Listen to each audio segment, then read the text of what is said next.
Welcome to PhysEd for Caregivers, brought to you by the Caregiver space. Okay, today we're going to discuss interrupted workouts. What to do every time that you make an attempt to go work out, something happens. Someone wants to be moved, someone wants to be fed, your mom or your dad, they just want attention. Whatever it is, how do we get through that interrupted point? But before we do that, the snow is upon us this winter throughout the country, Canada, and for that matter, the world.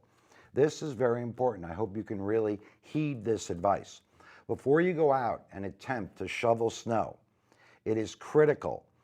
I'm not talking about just going out and brushing a little bit of snow. If you are in charge or if you have to clear snow, you must get your heart rate up slowly to avoid any type of heart issues and or heart attacks. Why?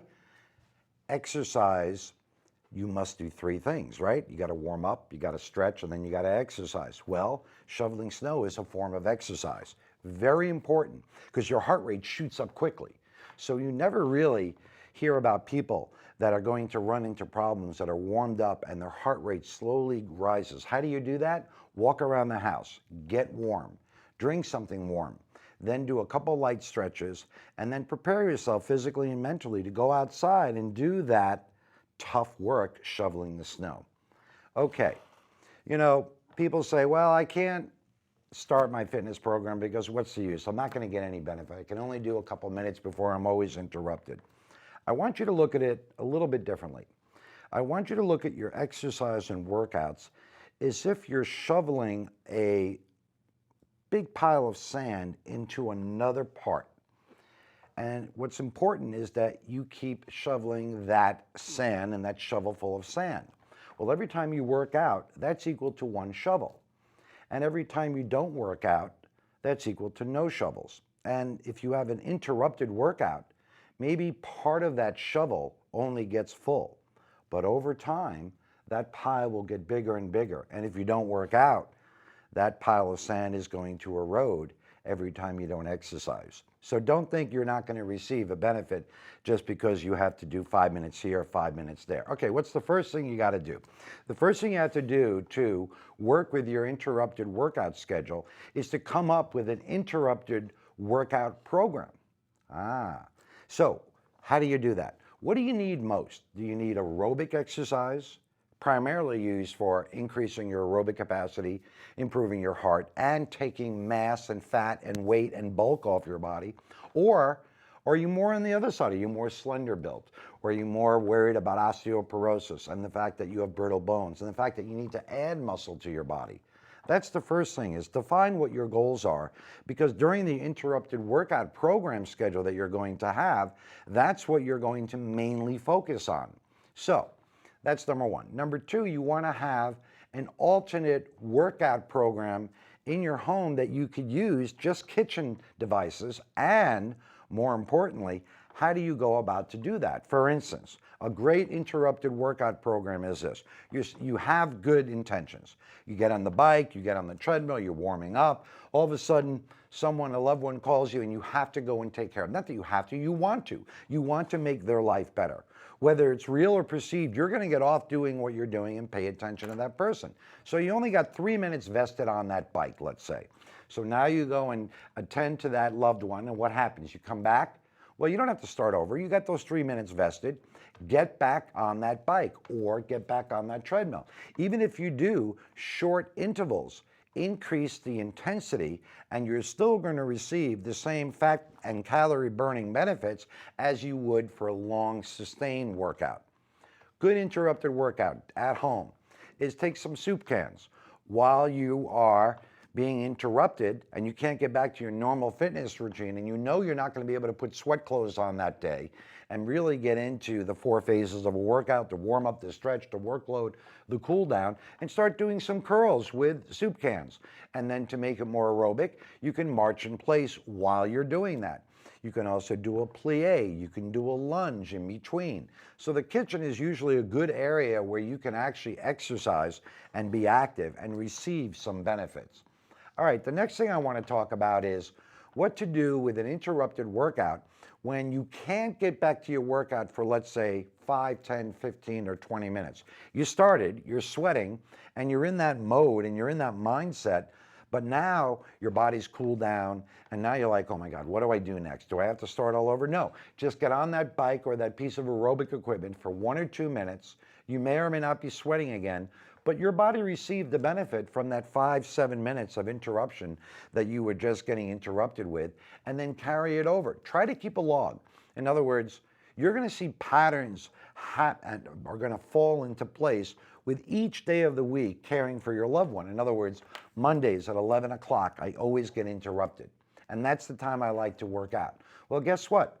Now you're going to switch that workout time to the evening.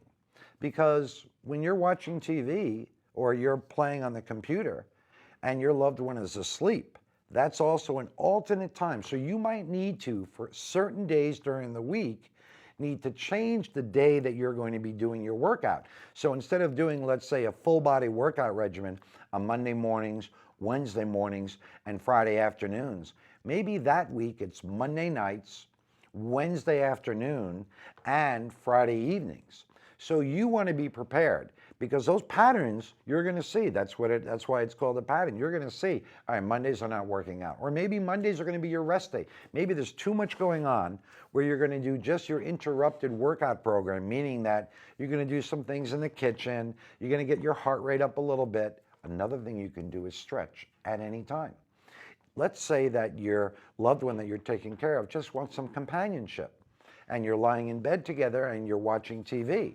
Well, guess what? Even if that loved one doesn't want to follow along with you with some stretches, lying in bed is a great way that you can utilize time and killing good time and putting it towards increasing your flexibility. Putting your feet up in front of you, stretching your hamstrings, not bouncing, of course, doing some ab exercises. And you can utilize, you just have to really micromanage and really be in control of your time in order to be effective with anything that you're going to be doing with interrupted workouts. Okay, let's go into a little bit about body parts and what to do for interrupted workouts. We already covered aerobic already, and I'm going to recommend everyone out there that if you can't walk for fitness, meaning that if you cannot walk from a medical, orthopedic, or environmental issue, bad knee, bad back, bad hip, it's too cold, there's a lot of snow where you live, everyone has to invest in a recumbent stationary bicycle. A recumbent stationary bicycle is a bicycle in which you sit in, like myself right now, and then you put your feet up so that you're able to pedal. And it's made for people with anyone with a back issue or a knee issue, and they're relatively inexpensive today. So I would highly recommend that if you need aerobic exercise and you are not fit enough or strong enough or orthopedically clean enough to walk fast enough without putting undue stress to your joints, you must invest in that, especially if you have weight to lose and or diabetes, because that is the ticket to getting fat and burning those calories and increasing your cardio. The other thing is that stairs. Stairs are great to do. However, I don't want you to be doing stairs rapidly, because stairs are a form of anaerobic exercise, like shoveling snow, where your heart rate shoots up a little bit faster on a chart like this, rather than aerobic, which is more flatline. So you have to take into consideration, how conditioned are you? Yes, you enjoy doing the stairs, and you're going to receive the benefit and the strengthening your muscles, your glutes behind your rear end, your hamstrings behind your legs, your quadricep in front of the legs. It'll also build up a little aerobic and anaerobic capacity. But you also have to be realistic. How fast can you really go up those stairs? And is it really beneficial? You might need to get in shape aerobically just to get in shape to be doing those stairs, to do more stairs. So yes, doing stairs is better than doing nothing.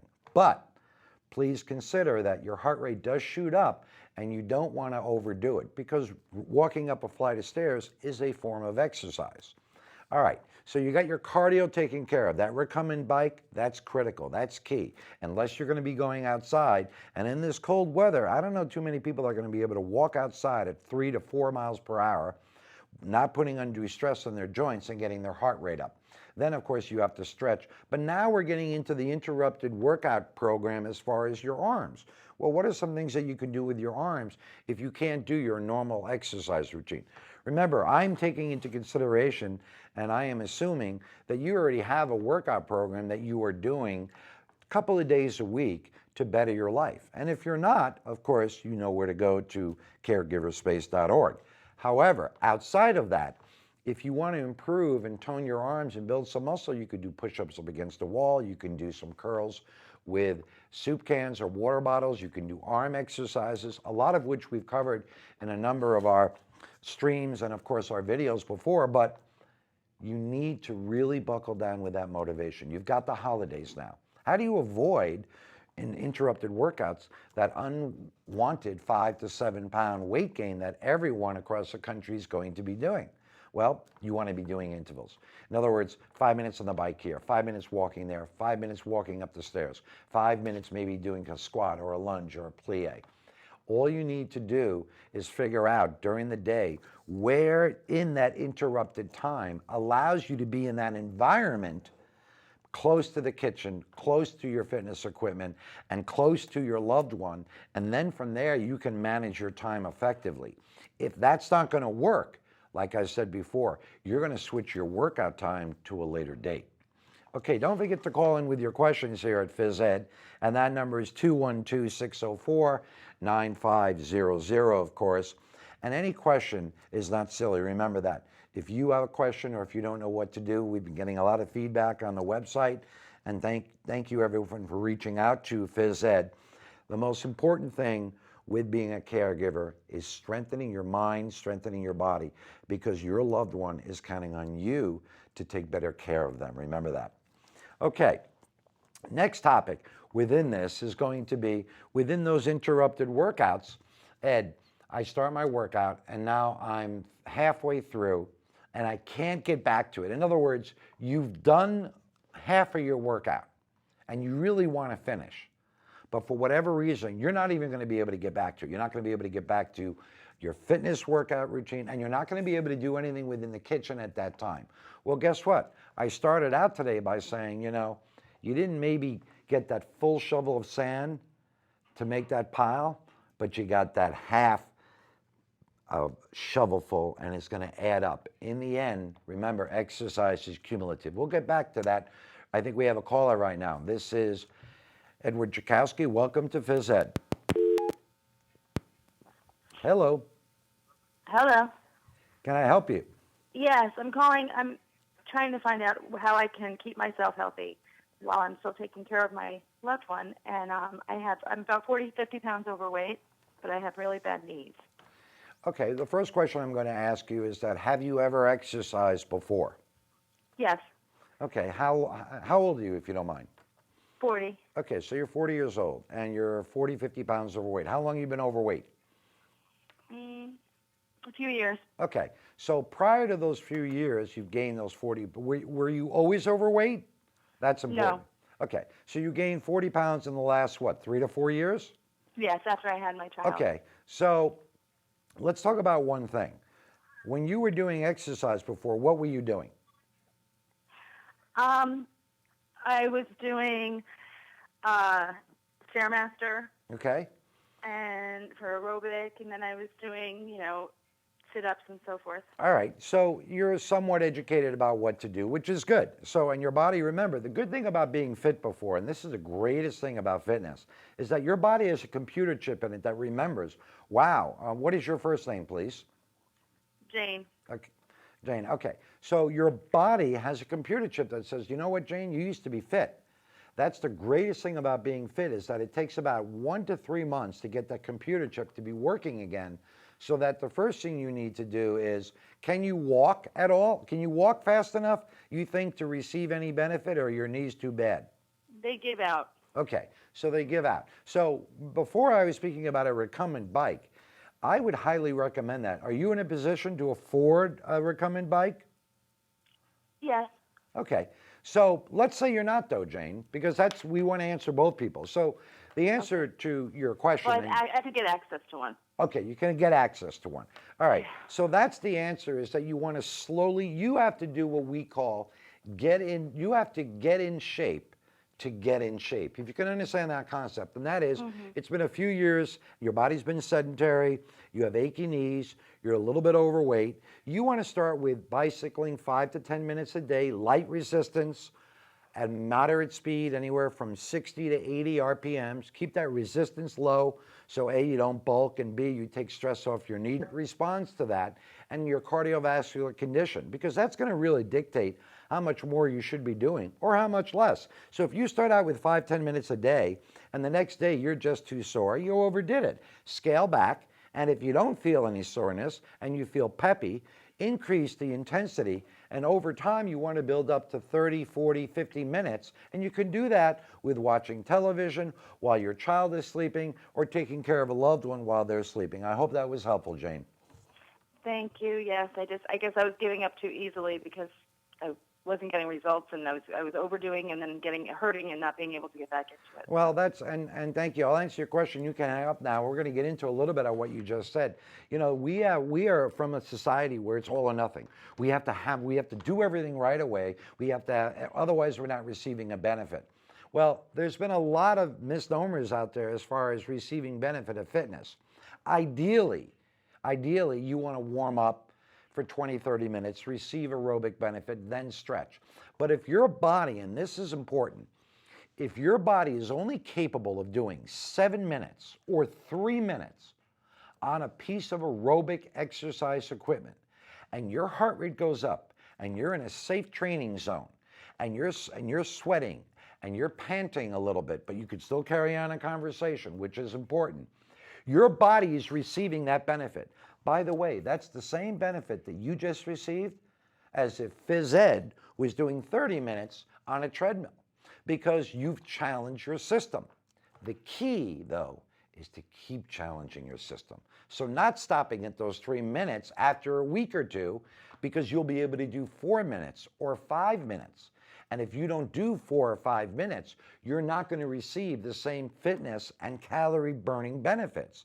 That's why a lot of people that don't touch their toes say, oh, what the heck, I can't touch my toes. There's no use for me stretching. Well, that's why you can't touch your toes, because yes, maybe you're only here today, but then you're going to be there tomorrow, and then you're going to be there next week. So people have to understand that you didn't become unfit in 1 week. So don't expect your body to be fit in 1 week. It is the greatest prescription in the world. And the thing about fitness is that to all the people out there, like the Janes out there, that are unmotivated or need inspiration, remember, after you work out for 1 year, doing exercise properly, and what I mean by that is aerobic and anaerobic exercise, warming up, stretch, workload, cool down, the body acts as if it's been working out its whole life. So that's great inspiration. Cumulative exercise. Before we wrap it up today, a little about cumulative exercise. What we do every day gets stockpiled. It's almost like owning a stock. And what do you have in reserve? So if you exercise a lot and then you need to take a break, when you come back, you have a benefit because you've earned that stockpile of all that aerobic exercise, all those back stretches that you've done, all those ab exercises that you've done. So don't think that it's just like when you don't exercise, it's also cumulative. All right, a couple things before we exit you today with PhysEd. You have a question, of course, you know what to do. You can email us, but please, when you get a chance, go to the caregiverspace.org website. It is full of incredible information, not just on PhysEd and fitness, but information for all caregivers. And number two, as the holidays are coming up, and for some people this is a tough time, you're either lonely or you feel that no one else is helping you, the great thing about exercise, and even in short spurts, is that it really helps depression. And it really helps you get in a better frame of mind. Oh, looks like we have another caller here. All right, we'll take it. Welcome to PhysEd. Hey, Ed. I'm a caregiver for my mom who has COPD and emphysema, and her doctor recommends she gets exercise, but when I try to exercise her, she gets very winded and can't do it. So I don't know what would be something that I could do for her to get her exercise. All right, well, that's a good question. Is your mom underweight, overweight? Tell me a little bit. She's underweight. And how old is she? Mid-70s. Was she active as a young girl? She was active, yeah. When was the last time you saw your mother move, activity-wise? Is it a year, 2 years? How many years? Oh, no, years. Probably 10, 15. Okay, 10, 15 years. Okay, did she do physical therapy at any point or exercise therapy? She tried. It was just too much for her. Okay, so anything that she did was making her exhausted. Is that what you're saying? Yeah. All And right. sick. All Yes. right, that's very common. All right, so what does she do during the day? Let's talk about her activity outside of exercise. What does she do during the day? Nothing really. She can't. I mean, she also has hepatitis C, so that plays a role in her sickness. So it's not only just COPD and emphysema, it's liver disease also. Okay, so now let's talk about another thing. How active is her mind? Can she carry on a conversation? Oh, no, she's very active mind-wise, yes. Okay, so she's aware of what's going on. She is. Talk to me about her activities that she does alone during the day. When I mean by activities, I'm not talking about sports, of course. I'm talking about, can she go to the bathroom by herself unassisted? She gets back and forth to the bathroom. That's about it. I mean, she'll go to the kitchen to get something, but other than that, I mean, it's very limited. And that's my concern. It's too limited. She needs to do more. Okay. Who else is there besides yourself that could perhaps tend to Mom? My dad. He's still around, so it's him and I and my other siblings. Okay. Is Dad work or is Dad there during the day? He's retired. He's retired. Okay, so he spends a lot of time with Mom. He does. Okay, so that's good. So what I would do if I were you, I was talking about a recumbent bicycle a couple minutes ago. What is your first name? Tara. Tara. I was talking about a recumbent bicycle a couple minutes ago, but I'm going to yield to something here, which is great, and that is what you call, you ever see those peddlers where they're about this big and they have a pedal on each end and you can do it with either your hands or your feet? Yes, I know it. Yes. All right, that's called a peddler. And those peddlers have no resistance, or you can add resistance. Your mother is in a catch-22 position, which is important. She needs to move to improve her quality of life, but every time she makes an attempt to move, it exhausts her. So you have to find that middle ground. And that middle ground is going to take some experimenting. But it really is not going to be able to be done unless Mom wants to find that middle ground. And the way to motivate her to find that middle ground is when you get up and walk, it takes a lot more energy and a lot more effort, and your heart rate shoots up quickly because you're carrying your body weight. It doesn't matter what you weigh, whether you're 90, 100, 200, or 300 pounds. But when you have that peddler, you're only using a small portion of your body. So the stress to the heart and the stress of the ability to take in oxygen, Tara, is a lot less on the person. That's a great idea. So maybe we start out by doing this for 1 minute. And we don't even care how fast she goes. We want to get her in the mindset and the practice of moving. I already know that since your mother can walk to the bathroom, and the fact that she can walk around the kitchen, we already know that she's capable of some sort of movement, right? Very true. So now we want to take that movement, and instead of making it movement exponentially, we want to take that movement +1, movement +2. And that's going to come. And if it's not going to come from your dad, because moms and dads are perceived, and any kind of family with fitness is that you're picking on me, leave me alone, I know what I'm doing, I don't want to do it. You might want to call in an expert just to get her going a little bit. When no one is around. But I think that probably would be a good start. And if Mom really wants to get better, and even if she doesn't want to get better, if you can get someone in to manipulate her in a positive way, and she could start feeling, not seeing benefits. It's going to be a little bit before she's going to be seeing the physical benefit. But she will see the mental benefit and start making that a habit. And within 30 days, you can double, triple, quadruple your mother's aerobic capacity and the ability to take in oxygen, even though it's limited at this point, okay? Thank you so much. I appreciate it. Great question, by the way. Thank you for calling in. All right, thanks. All right, there you go. There's always an answer, isn't there? And that's what's important. We're getting into the cumulative fact before we say goodbye today here at PhysEd. Remember I said it's cumulative? So if you walk, let's say, 100 feet, and that's all you can walk, and the next day you walk 110 feet, well, you're 10% better. That's a good improvement. But you're going to look at, oh, it's only 110, it's only 10 feet more. But when you look at it, it's 10%. If you could increase your fitness level every time you worked out by 10%, you'd be in the Olympics. So remember, find out what to do. Educate yourself. There's always an answer. And thank you for joining me today on PhysEd, brought to you by the Caregivers.